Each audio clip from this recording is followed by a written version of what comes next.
A very good morning, 12th Commerce. Okay, here we are having our next topic, that is investment multiplier. This is of 3 to 4 marks, or it may be asked in 6 marks, depends on the length of the question. Right now we are taking investment multiplier. The I and S approach we will take in next lecture. That will be our last lecture. It means that today we are facing our second last lecture for this chapter. Understood? So IS approach for economy equilibrium, we will take that topic in our next lecture. That will be our last lecture. Right now we are taking the topic that is investment multiplier. This investment multiplier, again I am saying it might possible that it will be asked in 3 to 4 marks, or it can be asked in 6 marks, depends on the length of the question. So before moving ahead, let us understand what is investment multiplier. If I talk about investment, then we have already discussed that the investment is our future income. Investment is our future income, and we are having two types of investment in this chapter. One is induced investment and second is autonomous investment. Whereas we have to study only autonomous investment. Why? Because we are having only autonomous investment course in our syllabus. What about the induced investment? Induced investment comes under the open economy. The difference between induced investment and autonomous investment is only that in autonomous investment, when income increases or decreases, investment will remain same, like C bar, autonomous consumption. No matter income increases or decreases, the investment will remain same. Understood? We have already gone through with the table where we have investment column with 100 rupees only at all the level of income. So income increases or decreases, investment will remain same. That is called autonomous investment. What is induced investment? When income increases, the investment also changes. If investment changes, it means that there is an induced investment, but investment remain constant at any level of income, it means there is autonomous investment. So let's study about the investment multiplier. What the multiplier says? Multiply the things. So we are having topic investment multiplier, which is denoted with K. This is our K, means investment multiplier. Okay. What the definition says? It refers to the ratio of change in income. It means we are having somewhere income, but change means delta Y. The ratio of change in income due to change in investment. It means we are also having investment. It is denoted with I, and change in investment means delta I. So this is the ratio of change in income due to change in investment. This is the formula for K, and what K says? K is denoted for the investment multiplier. So these were the definition, and this is the formula of change in Y upon change in I for K. We can also write K equals to 1 upon 1 minus MPC. This is the another formula for K, investment multiplier. Okay, before going ahead, let's prove change in Y upon change in I is equals to 1 upon 1 minus MPC or not. So for the proof, let's go for their elaborate form. Change in Y, let it be the change in Y same. Change in I, can I say when economy is in equilibrium? The point I am talking about economy equilibrium, it means AD equals to AS. Now what AD and AS says? AD denoted as C plus I and AS is denoted as C plus S. We are already gone through with this term that C and C, these both term will get subtract. Now what we are having right now, I equals to S. It means equilibrium occurs when I is equals to S. So can I write I is equals to S? Yes, I can write. Why? Because in equilibrium situation, I and S both are equal. So it means whatever the formula of S, y minus c, is also the formula of I. Why? Because I and S both are equal. So S equals y minus c and I equals to y minus c. And what if I could go for change in S? Then change in S equals to change in y minus change in c. ये सब आपने पहले भी देखा है table के अंदर. सो ये कोई नया नहीं.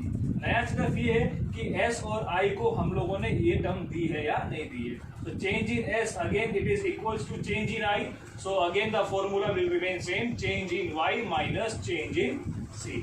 So change in I को अब मैं क्या लिख सकता हूँ? Change in Y minus change in C. क्यों लिख सकता हूँ? क्योंकि S जो है और I वो दोनों इक्वल है. S का formula y minus c, same formula we can use for the I, that is y minus c. Change in S, change in y minus change in c, no new thing. Same way change in I equals to change in y minus change in c. I hope ये आपको समझ में आ गया होगा. बढ़ते हैं आगे की तरफ. ओके, सो हम फॉर्मूले को थोड़ा एलाबोरेट कर चुके हैं यहाँ पर. Change in y will remain same, but change in I we can write change in y minus change in c. अगर आप लोगों ने मैथ्स अच्छे से पढ़ी है तो उसमें जब इस तरह के टर्म्स आते हैं तो उसमें डिनोमिनेटर हमें एक कॉमन नंबर लेना पड़ता है. So let's divide this numerator and denominator. Numerator and denominator, ये सबको पता है डिनोमिनेटर एंड न्यूमरेटर क्या होते हैं. इस प्रोपोर्शन के अंदर जो ऊपर की टर्म होती है उसे बोलते हैं न्यूमरेटर और जो नीचे की टर्म होती है उसे बोलते हैं denominator. Okay, let's divide numerator and denominator with common digit, that is change in y. इस सेंटेंस का मतलब सिर्फ ये है कि इस न्यूमरेटर को और डिनोमिनेटर को दोनों को हमें चेंज इन y से क्या करना है? हमें इस चेंज इन y से डिवाइड करना है. Let's divide numerator and denominator with common digit, that is change in y. तो अब हम डिवाइड करते हैं इसको. ठीक है, तो change in y, this is my numerator, और according to this statement let's divide numerator by common digit, that is change in y. So इसको मैं डिवाइड कर रहा हूँ किससे? change in y से. ओके, अब मेरे पास डिनोमिनेटर क्या है? change in y minus change in c. अब इसको मैं डिवाइड किससे कर रहा हूँ? change in y से. किससे डिवाइड कर रहा हूँ? change in y से. ठीक है. ओके, ये लाइन यहाँ पर आएगी इस तरीके से. ओके, इसको और थोड़ा इलाबोरेट करते हैं. अब change in y upon change in y, it will remain same. change in y upon change in y, और ये जो change in y minus change in c है, यहाँ पर 2 डिजिट है. तो अब ये जो change in y है ये इसके लिए डिनोमिनेटर हो गया. किसके लिए? change in y minus change in c. देखो हमारा फॉर्मूला क्या है? change in y upon change in y upon change in y minus change in c upon change in y. ठीक है, चेंज बार बार आ रहा है तो कंफ्यूज मत हो. अब ये तो सही है, कोई दिक्कत नहीं. लेकिन जब मैं इसके डिनोमिनेटर में जाता हूं, इसके डिनोमिनेटर यानी कि ये टर्म, अब इसके डिनोमिनेटर में भी एक और डिनोमिनेटर है चेंज इन y. तो ये जो डिनोमिनेटर चेंज इन y है ये इसके ऊपर 2 डिजिट दे रखी है न्यूमरेटर में. तो ये चेंज इन y इसके साथ भी है और ये चेंज इन y इसके साथ भी है. समझ में आया?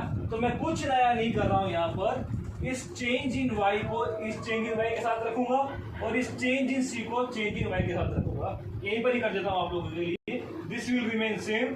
Change in y upon change in y. ये चेंज इन y, अब ये चेंज इन y दोनों साथ में आ जाएगा. Minus sign as it is. Change in c upon change in y. कोई दिक्कत नहीं होनी चाहिए। क्यों नहीं होनी चाहिए? क्योंकि जो चेंज इन वाई था वो इन दोनों के डिनोमिनेटर में था, तो यहाँ पर भी चेंज इन वाई इन दोनों के डिनोमिनेटर में है। फर्क सिर्फ इतना है कि हम लोगों ने इसको बाइफरकेट कर दिया है। आया समझ में सभी को? ओके, अब change in Y upon change in Y यानी कि आंसर कितना आया 1, change in Y upon change in Y यानी कि आंसर कितना आया 1, अब sign minus change in C upon change in Y. अब ये फॉर्मूला किसका हो गया? ये फॉर्मूला हो गया change in C upon change in Y, MPC का। अगर याद हो तो MPC equals to change in C upon change in Y, MPS equals to change in S upon change in Y, APC equals C upon Y and APS equals S upon Y. समझ में आ रहा है? सो हमने prove कर दिया कि 1/1 minus MPC ये कहां से मिला हम लोगों को? इस change in Y upon change in I से। इसका मतलब अगर मैं के को change in Y upon change in I मतलब कि ratio of change in income due to change in investment को मैं 1/1 माइनस एमपीसी लिखूं तो भी चलेगा, कोई दिक्कत आएगी नहीं। समझ में आया सभी को? श्योर? ओके, अब इस 1/1 माइनस एमपीसी को मैं 1/एमपीएस लिखूं तो क्या चलेगा? चलेगा। क्यों चलेगा? क्योंकि एमपीएस का फॉर्मूला एक ये भी तो है, हमने क्या देखा था? MPC plus MPS equals to 1। अब अगर मुझे एमपीएस फाइंड आउट करना हो तो एमपीएस का फॉर्मूला हो गया 1 माइनस एमपीसी। ये किसका फॉर्मूला हो गया? एमपीएस का। तो मैंने क्या किया? 1 को एज इट इज रखा, 1 माइनस एमपीसी, ये क्या रखा? एमपीएस। समझ में आया सभी को? यस और नो? ओके, सो अब आप सब लोगों ने क्या करना है, ये जो मैंने समझाया है इसको पहले पॉज करके सब कुछ लिख लेना है किसमें? क्लास वर्क नोटबुक के अंदर। क्यों? अगर ये सब नहीं लिखोगे तो भूल जाओगे और बार बार जब तक इसको समझ के नहीं करोगे तब तक आपको याद रहेगा नहीं। सो मैं आगे बढ़ूं उससे पहले आप लोग जो है क्या करो, इस इन्वेस्टमेंट मल्टीप्लायर टॉपिक को पहले अच्छे से लिख लो, समझ लो और उसके बाद जो है मेरे आगे वाली वीडियो को देखो। क्यों? क्योंकि ये जो डिजिट्स है ये आज तक कभी किसी ने समझाई नहीं होगी किसी भी वीडियो के अंदर। मैं आपको समझा रहा हूँ कि किस तरीके से ये प्रूफ हो रहा है। समझ में आ रहा है? ओके, लिख लीजिए। नेक्स्ट टॉपिक हमारा है यहाँ पर relations of MPS and MPC with के, दैट इज इन्वेस्टमेंट मल्टीप्लायर। अब इस चीज के अंदर हम लोग पहले ये देखना चाहेंगे कि क्या आपको एमपीसी और एमपीएस की वैल्यू याद है? एमपीसी की मैक्सिमम वैल्यू क्या थी और एमपीएस की मैक्सिमम वैल्यू? किसी को याद होनी चाहिए क्योंकि दोनों की सेम ही है। MPC and MPS both ranges between 0 and 1, 0 and 1।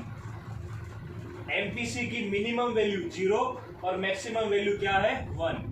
Same way में एमपीएस की मिनिमम वैल्यू क्या है? 0 और मैक्सिमम वैल्यू क्या है? 1। समझ में आ रहा है कि नहीं? ये देखना रिलेशंस के अंदर एमपीसी और एमपीएस रिलेशन को वापस पढ़ोगे तो आपको समझ में आएगा। और फिर भी अगर आपको समझ में ना आए तो आप मुझे कमेंट बॉक्स में बता सकते हो कि सर मुझे ये समझ में नहीं आया। ठीक है, मैं वापस से आपको वो स्लाइड दिखाऊंगा और वापस से आपको समझाऊंगा, लेकिन ये इंपॉर्टेंट है। अगर आपने रिलेशंस याद कर लिए हैं, प्रॉपर्टीज याद कर ली है एमपीसी एमपीएस की, तो relation of MPC and MPS with investment multiplier will be very easy. अब हमें ये बताया कि एमपीसी की वैल्यू 0 और 1, कम से कम 0 और ज्यादा से ज्यादा 1 हो सकती है। सेम वे में एमपीएस की मिनिमम वैल्यू 0 और मैक्सिमम वैल्यू कितनी हो सकती है? 1 हो सकती है। ठीक है, अगर ये हो सकती है तो अब हमें रिलेशन देखना है के के साथ। किसके साथ? के साथ। अब शॉर्ट फॉर्मूला का अगर मैं जिक्र करूं यहाँ पर 1/एमपीएस, 1/एमपीएस, के का फॉर्मूला क्या हो गया? 1/एमपीएस। कहां से मिला? 1/1 माइनस एमपीसी से। 1/1 माइनस एमपीसी कहां से मिला? Change in Y upon change in I से। ओके, एक एग्जांपल ले लो। एमपीएस की वैल्यू मैंने क्या रखी यहाँ पर? 0। तो डिवाइड करोगे तो आंसर क्या आएगा?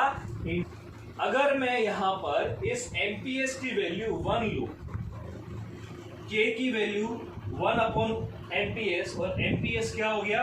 1, तो आंसर क्या आया? 1। अब देखो मैं यहाँ पर एमपीएस 2 नहीं रख सकता।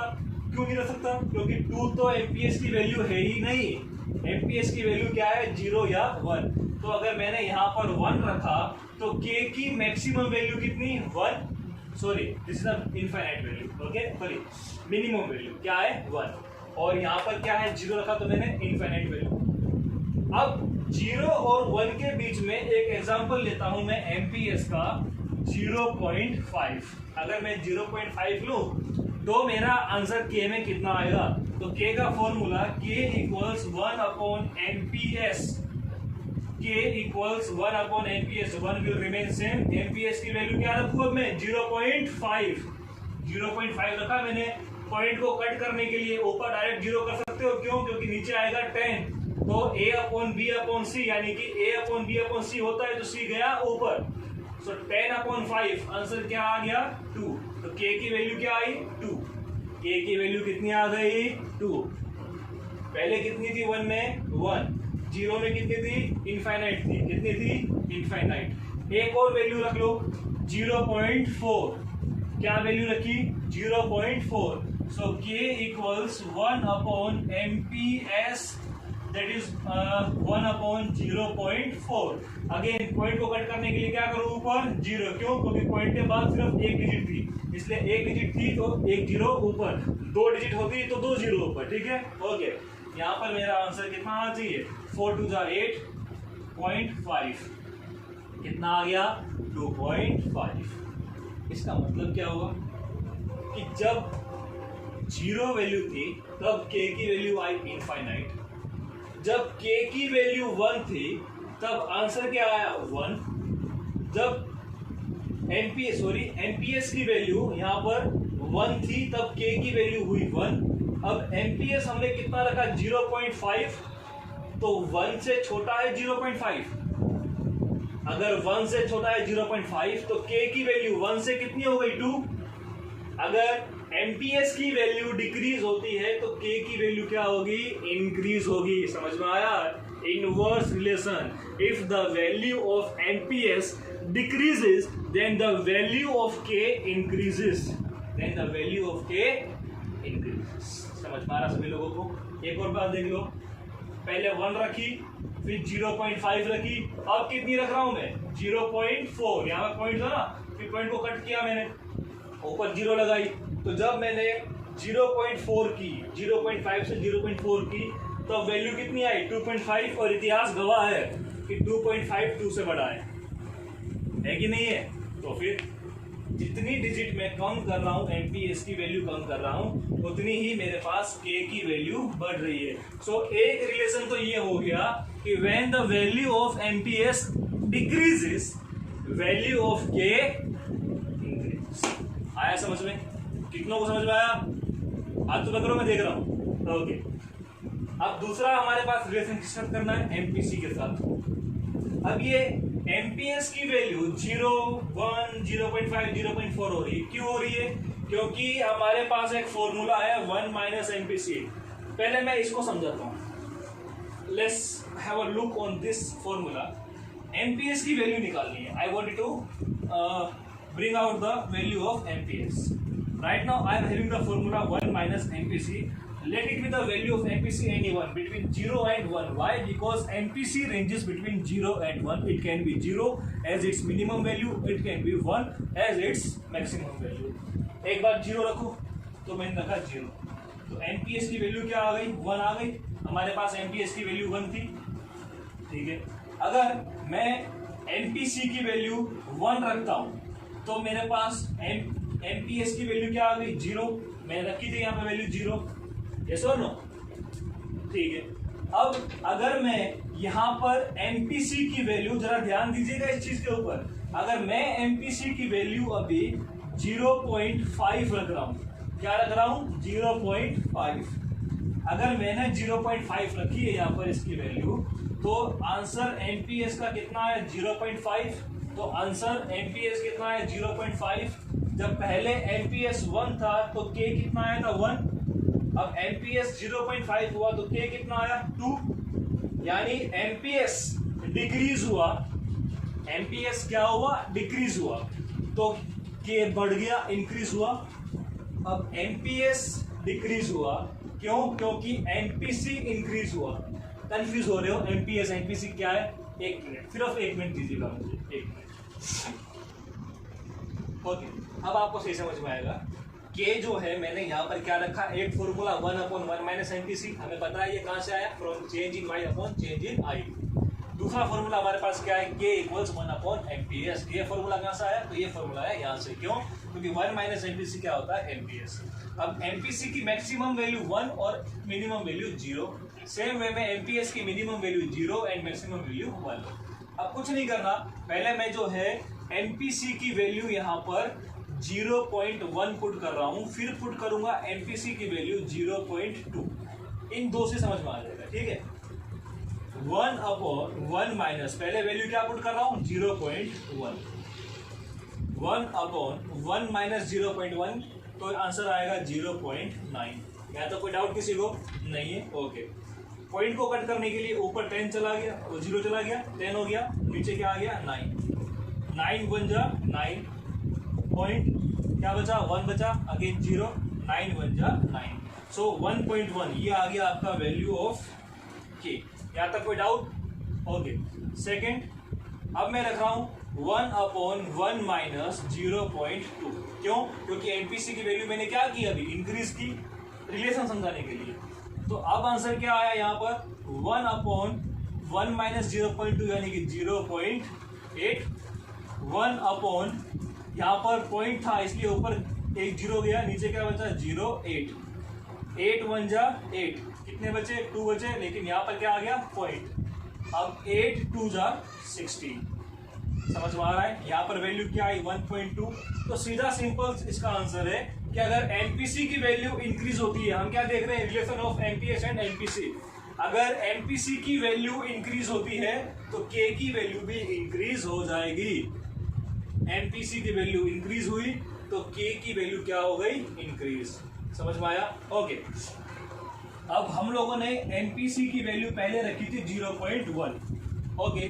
सो के इक्वल्स 1/एमपीएस। अब एमपीएस वो कहां से मिला हमको, 1 माइनस एमपीसी से मिला। तो 1 माइनस एमपीसी, 1 माइनस 0.1, तो हमें क्या मिला, 0.9। सो हमें यहाँ पर ये 0.9 मिला, it is nothing but MPS. Understood, okay.